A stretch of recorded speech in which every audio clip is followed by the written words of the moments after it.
HOA blocked a medical helicopter. My mother is the state governor. There are bad days, and then there are the HOA just tried to stop a medevac for the governor of the state kind of days. Yeah, that happened. To me, to us. And no, I'm not over it. Let me take you back. So my name's Alex, 27 EMT, stubborn as hell, and my mom. You probably know her. Governor Elaine Merrill. Yeah, that Merrill. Tough, principled, and no nonsense. Whether she's signing housing reform or baking lemon bars from scratch. She'd been staying at my place for a few weeks after a surgery low-key recovery. No press, just a break from politics. We live in a gated suburb outside the capital called Haven Bluffs, the kind of place where lawns are measured with rulers, and the HOA thinks it's a branch of government. At 6:12 p.m. on a Monday, Mom collapsed. Full cardiac event.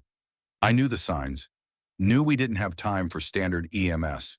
So I called in a helicopter, my team, my people, and told dispatch we needed to land right on the community's central green, the only spot wide enough between the houses. I ran outside, waving flags, clearing lawn chairs. 2 neighbors helped. 1 brought traffic cones. We were prepped. This wasn't a drill. And then came the HOA. 3 board members, Karen Tisdale, yes, that's her real name, her husband Wayne, and a guy named Don who always smells like printer ink, come running up the path in polos and panic. Karen shouts, "This is a no-fly zone. You can't land here. You need written HOA permission." I looked at her like she'd grown another head. I said, "This is an emergency evacuation. My mother is going into cardiac arrest. We are landing this bird." Don holds up a walkie like he's air traffic control, saying, "The bylaws prohibit any aircraft without 72-hour notice."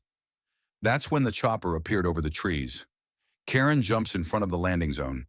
In front of it, starts waving her arms, trying to redirect the pilot like she's on a runway. I swear to God, I thought she was going to get herself killed. The pilot radioed me. "We've got civilians on the pad. Can't touch down." My hands were shaking.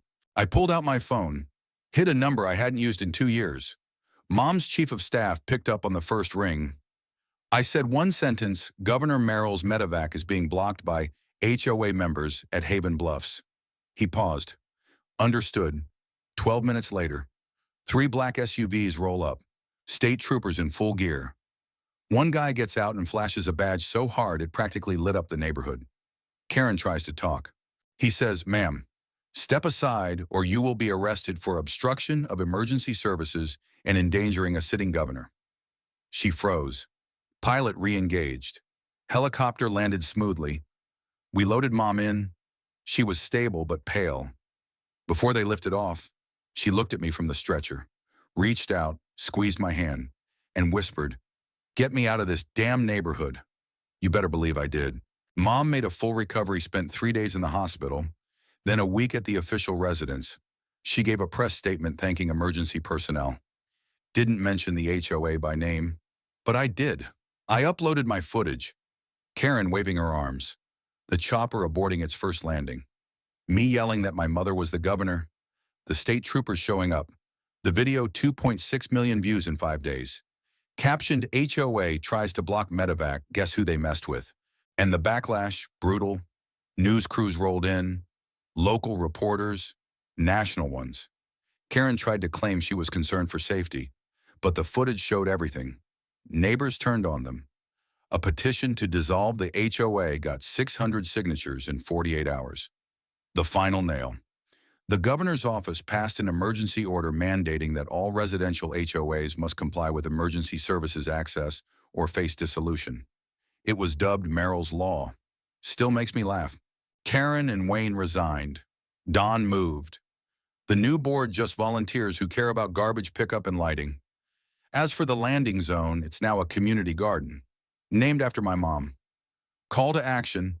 Can you believe they tried to stop a medevac over HOA bylaws? Where should the line be drawn when safety and bureaucracy collide? Share your take, and if you've ever had to stand up to a petty rule for the right reasons, we want to hear it. The end.